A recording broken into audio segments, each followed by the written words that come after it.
Hello guys, welcome back po sa ating channel guys. Ayan, welcome back po tayo guys.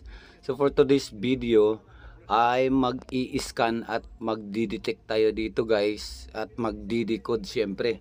So itong area na ating pinuntahan ngayon guys dito sa Misamis Oriental. Ayan po, so napakaganda yung resulta ng ating Maria Technology. Ayan, yung Maria Technology po ang ating gamit guys.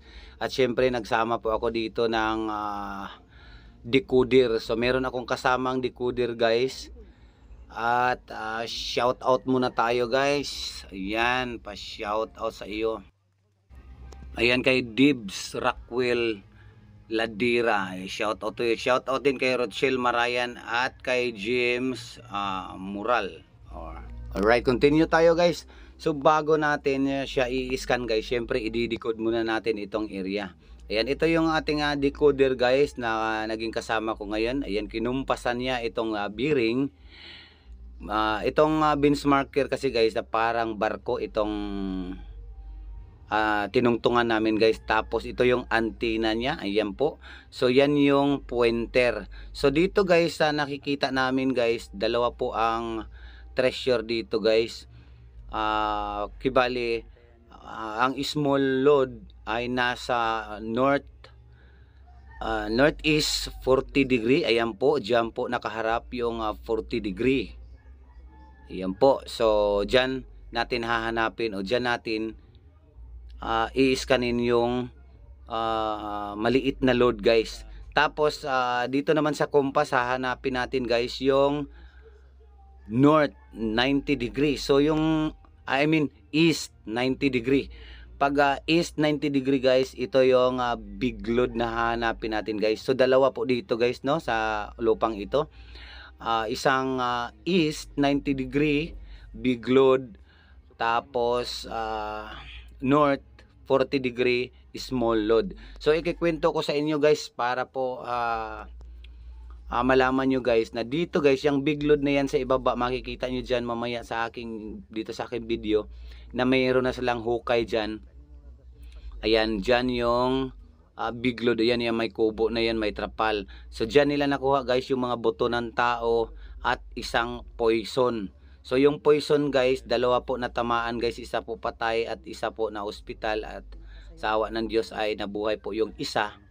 Tapos ito naman, dito banda guys is north 40 degree northeast.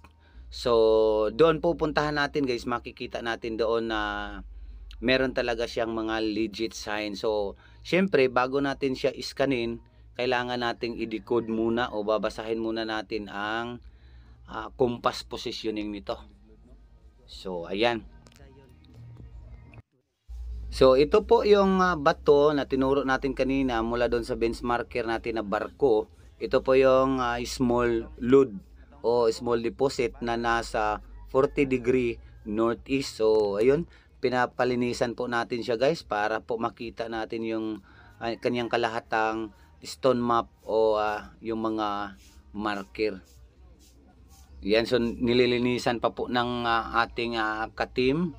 Yan, continue watching lang guys at hanggang mag-i-scan tayo dyan. John, tanan bawa John? Tanan? Ay, pero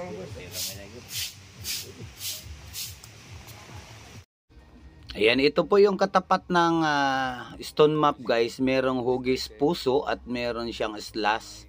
So itong slash ibig sabihin guys ay ano ito, boundaries ng tatlong deposito na nakaukit dito sa hugis puso na ito guys. Ayan no, merong tatlong dot.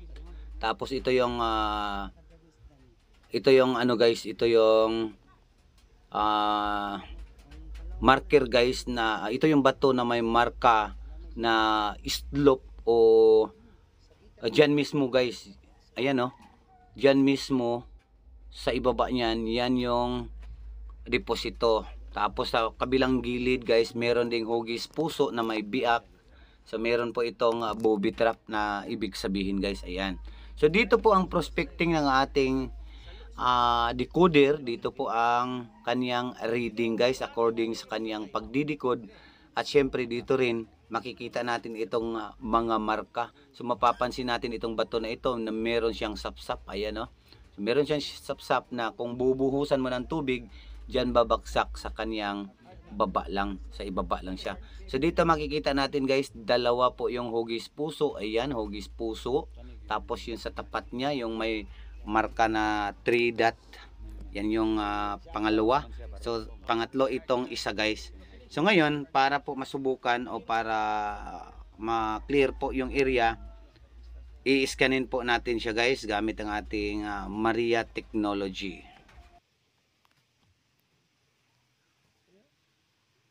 Bebe, ako na iskanon be.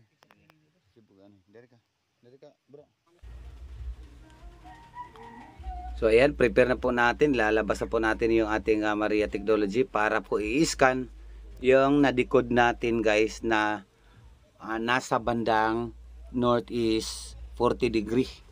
So ayan guys.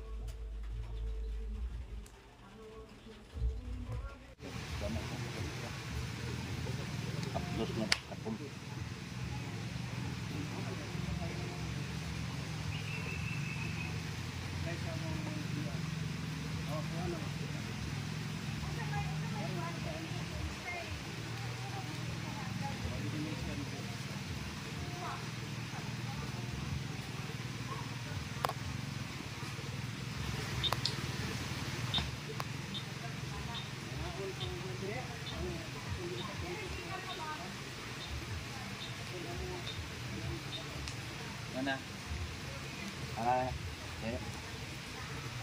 Na. Kedua na ba?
Kimpula ba?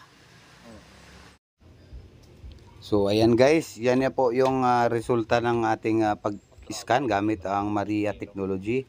Ayan po, so makikita natin dyan at wala pong ibang metal content, wala pong ibang mga ano dyan, wala pong basura dyan sa 3D imager. So nakikita natin dyan na ang lalim guys ng item ay nasa 38.38 feet. Yan po, yan yung unang load guys na small deposit dyan guys. So nakita na ng Maria Technology, ang kulang na lang dyan is yung pag-operate. So i-operate namin yan guys by next week. So keep on following me. Sa mga hindi pa naka-follow, please click follow button para ma-notify ka sa mga update nito sa mga susunod na video guys. Thanks for watching guys. God